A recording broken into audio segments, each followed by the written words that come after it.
მასწავლებელთა სასერტიფიკაციო გამოცდები ფიზიკაში 2019 წლის ნოემბერი ამოცანა ნომერი 27. ნახატზე ნაჩვენებია ერთ წრფეზე თავისუფლად მოძრავი ერთნაირი დრეკადი ბურთულები და მათი სიჩქარეები. ბურთულები ეჯახება ერთმანეთს აბსოლუტურად დრეკადადო და რომელი ვექტორი ასახავს V ბურთულას სიჩქარეს ყველა შეჯახების დასრულების შემდეგ.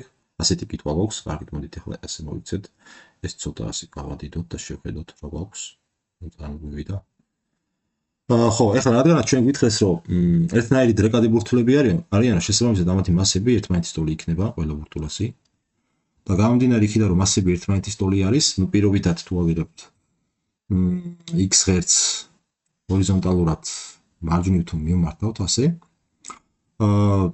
ტოლობიდან მასების და დრეკადობიდან შეჯახების გამომდინარე ეს ბურთულები შეჯახების შემდეგ გაცვლიან სიჩქარეებს და ისე გააგრძელებენ მოძრაობას.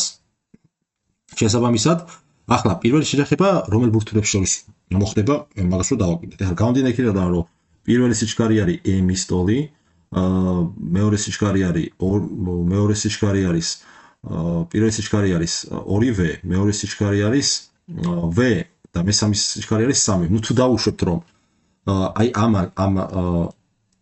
ამან მოასწრო ამასთან დაჯახება, ну მაინც 3v-ს 2v-ს ერთად სიჩქარე 3v-ს ვერ გადააჭარბებს, შესაბამისად შეუძლებელია რომ მესამეს წარმოეწიოს, ხოლო მეხუთე ბურთულა ბუნებრივი არის, ახლა მეოთხეს ვერ დაეწევა, რადგანაც ნაკლები სიჩქარე აქვს და გამოდის რომ პირველი შეჯახება გვაქვს აი აქ.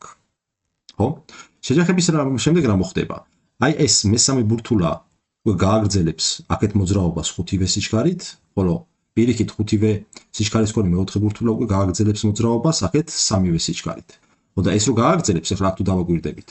ამ 3v სიჩქარით რო დაიწყებს მეოთხე მოძრაობას, უკვე აქ v სიჩქარის მქონე მასის ბურთულა შეხვდება და შესაბამისად ახლა ესენი გაცვლიან, ხო? შემდეგი დაჯახება როდესაც მოხდება, უკვე ამ m-მასის ხეობის მეხუთე ბურთულას გაუხდება v3v სიჩქარე, რადგანაც აი ამასთან გაცვლის მეოთხესთან.